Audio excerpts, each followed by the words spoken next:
Hey everyone, it's Leonette. Welcome back to DIY Beauty on Purpose. Today I am bringing you a trash to treasure video with 3 projects, and I am starting with these 4 jars that were originally pasta sauce jars, and I've been collecting them for the past few weeks. The problem is that the jars themselves have the name of the pasta sauce engraved on them, so you can actually see it. So what I decided to do was to cover the jars with spackle. And basically the look that I'm going for is to have kind of like a cement rustic farmhouse-ish look to it. And so I'm just adding it randomly. The only place that I'm making sure it's nice and covered is where the words are. Other than that, I am just adding it randomly. I started with the spatula there, but then for the other 3 I actually used my hands. It was a lot easier, a lot messier, but it was a lot easier and actually very therapeutic. So I had some fun there for a minute. But basically, again, just covering them, and then I'm gonna let them dry overnight.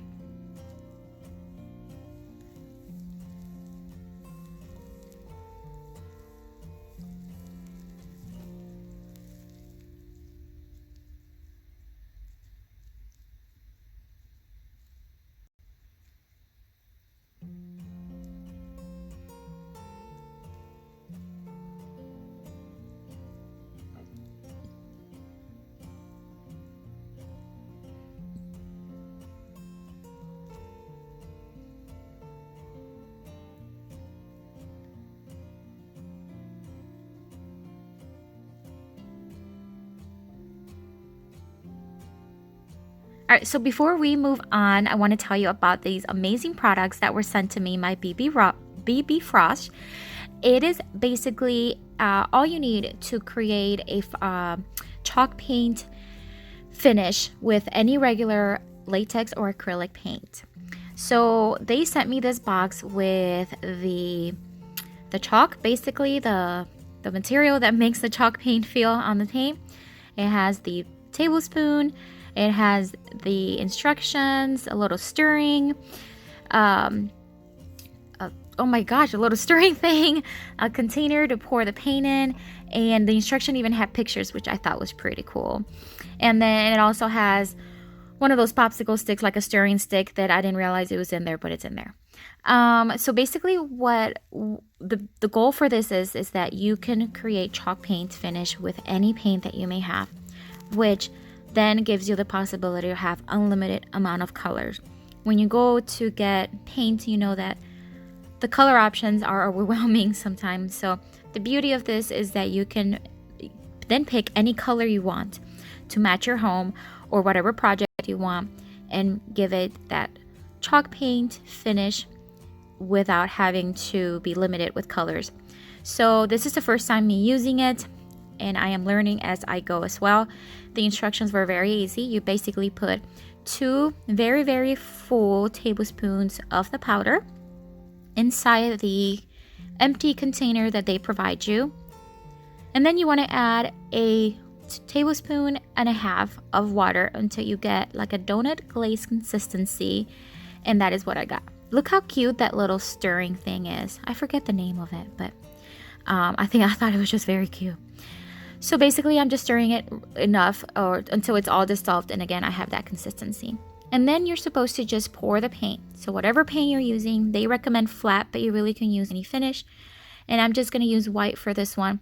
And you basically just want to pour it until it's full. Of course, not overflowing. I just filled it until I knew it was full enough where if I stir it, it wasn't going to spill over. And then you stir, making sure that it is nice and mixed.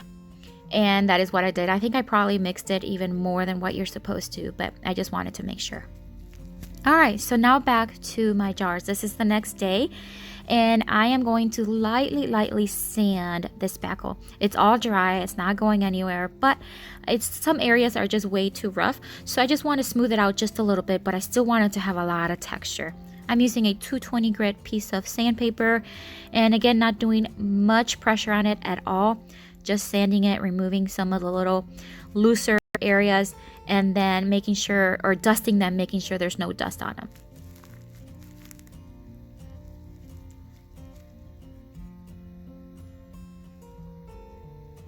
All right, so it is now, the jars are dust free. I sanded them and now I'm getting ready to use the paint. I'm so excited. I'm using a chippy brush. I want to make sure that I'm dabbing and also brushing because I want paint to get all over those nicks and crannies. Make sure it's fully covered. My first impression of the paint with the BB Frosh is that the coverage is amazing. I only did one coat on this particular project, so very, very happy with the coverage. Again, just covering the whole thing, and you can start to see the texture a lot better now that it is painted. It is beautiful texture. I love this kind of texture, especially for little accent decor like this. Very cool. So there's a little better look at that texture. Doesn't that look like cement, like I don't know, ceramic? I just love it. It's so cool. All right, so now I printed these labels. They were free printables that I found online, and I printed 4 of them in black and white, and I'm just gonna cut them and then I'm going to Mod Podge them to each jar. I will be Mod Podging, but I'm also going to be wetting the paper because of the texture of each jar. I want to make sure that the paper is soft enough, manageable enough, I guess, to be really formed to the texture of the jar, and I hope that makes sense. So I'm using my mist bottle here and I'm just spraying it to make sure it is very, very wet so that it becomes very manageable. That makes sense. So now it's very soft, and then I'm going to place some Mod Podge on just the little area where the label is going to go on, and I'm putting a good amount of Mod Podge and spreading it again just in the area where and it can go elsewhere too because the Mod Podge I have is the matte, so you're not gonna be able to see it. But so I'm just gonna put it on, and then I'm gonna use my fingers to just press it down so that the label takes on the form of the texture of the jar.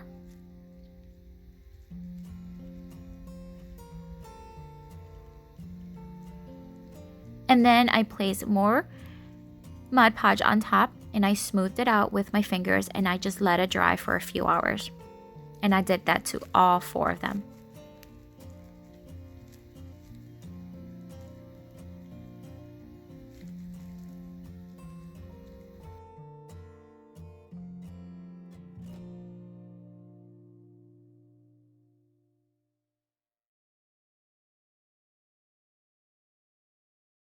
Alright, so now that the Mod Podge is fully dry, I am going to take some of this raffia, and I thought about putting jute twine because if you follow me, you know that I'm a fan of jute twine, but for some reason I thought the raffia would look really, really good. So that's what I'm using here. I'm just grabbing different strands and just wrapping it around a few times and doing a basic bow and then cutting excess off of each jar. And that is it for this project. I'll add some floral and that's it.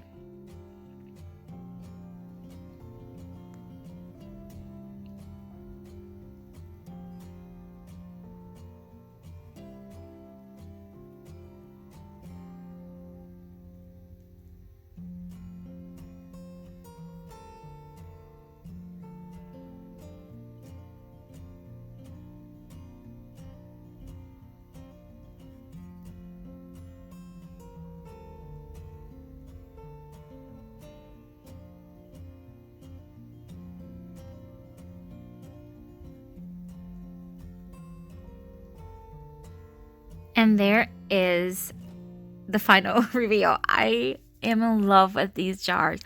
Can you believe these were pasta sauce jars? I mean, look at that texture. I just love the way that turned out. I love those labels, and I don't know. I just think they're super cute. Super cute.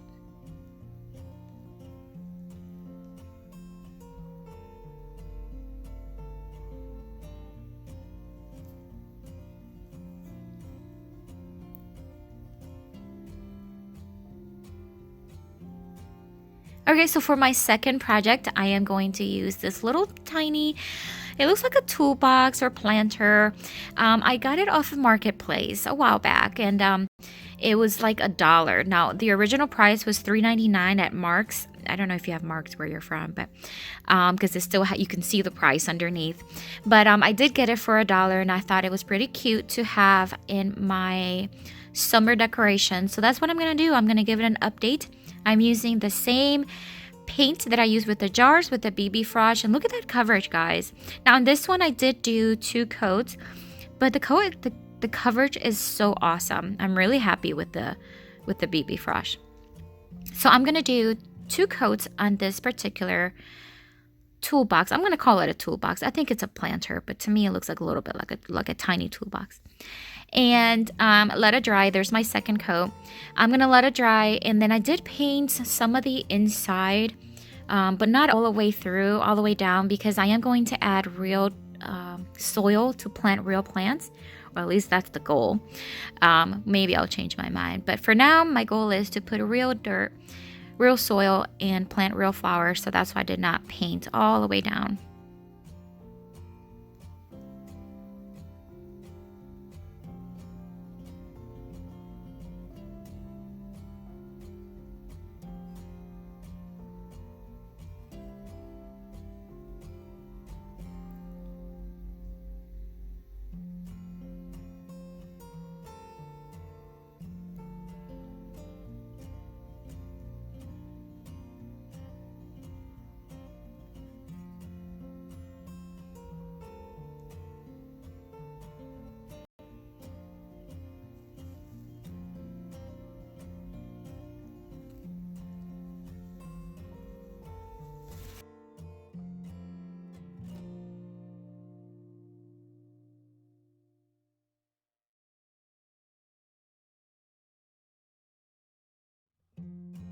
All right, so I let the paint dry, fully dry, and then I want to say that it did have a very matte finish. The BB Frost really did give it a very matte finish, but I did find that it was a little harder to distress than the chalk paint that I'm used to using.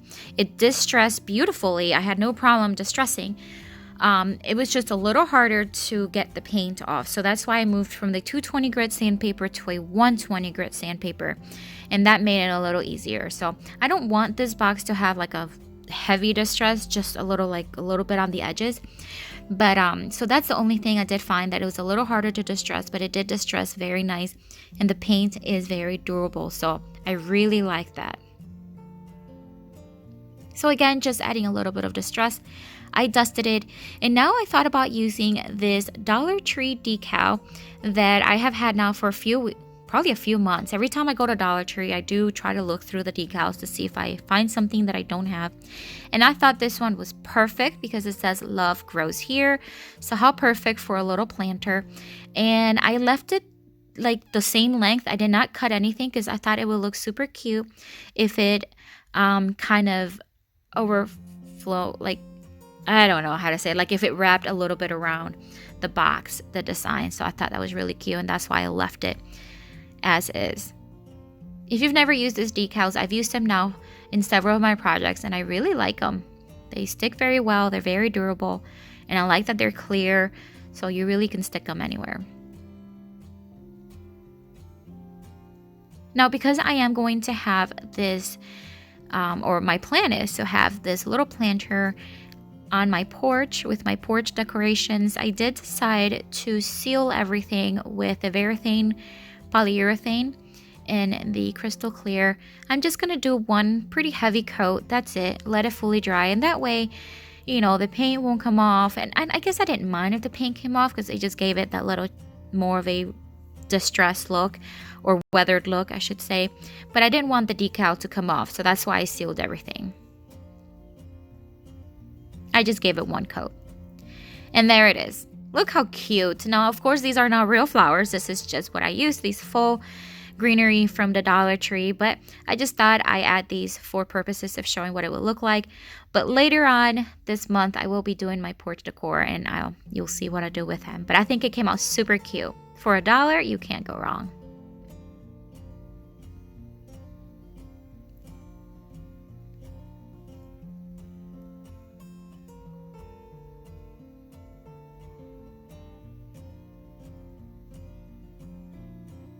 All right, so my final project, I'm using this box.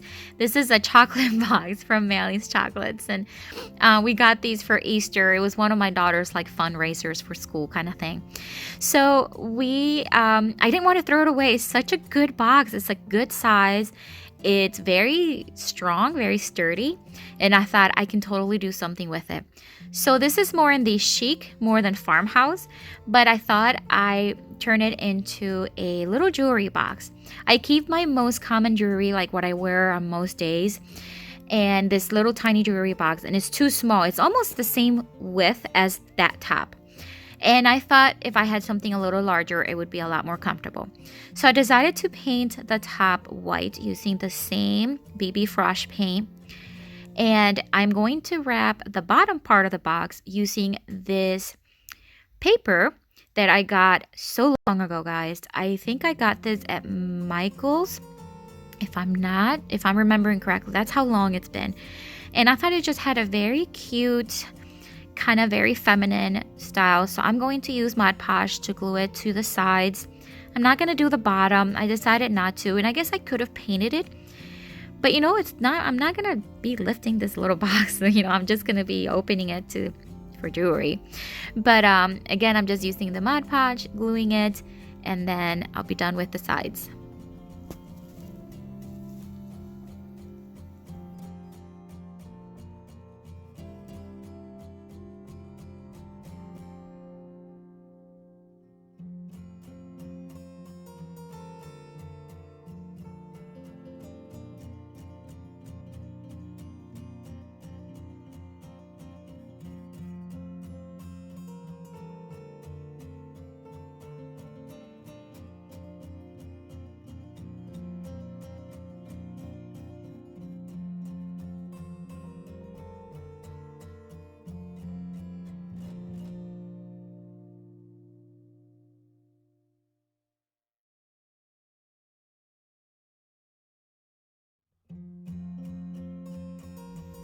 Now I am using my drill to drill a hole in the middle of the top because I am going to be placing one of these little crystal knobs that I got.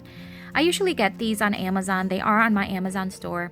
I use them when I am transforming furniture and I want to give them new knobs. So I put 3 of these little nuts on the screw because the cardboard, the box, it's thin. I needed to make up for this thickness that normally would have. And that way the crystal knob would tighten. I hope that makes sense. But I basically just make sure that it's tight and then that's it. Look how cute!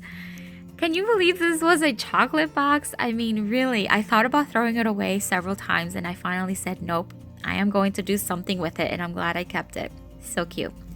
So guys, this is it for today. Thank you so much for watching. And as always, if you haven't subscribed, I just ask that you consider doing so. Visit my Amazon store. I have merchandise down in the description box. I have a new blog that I'd love for you to visit.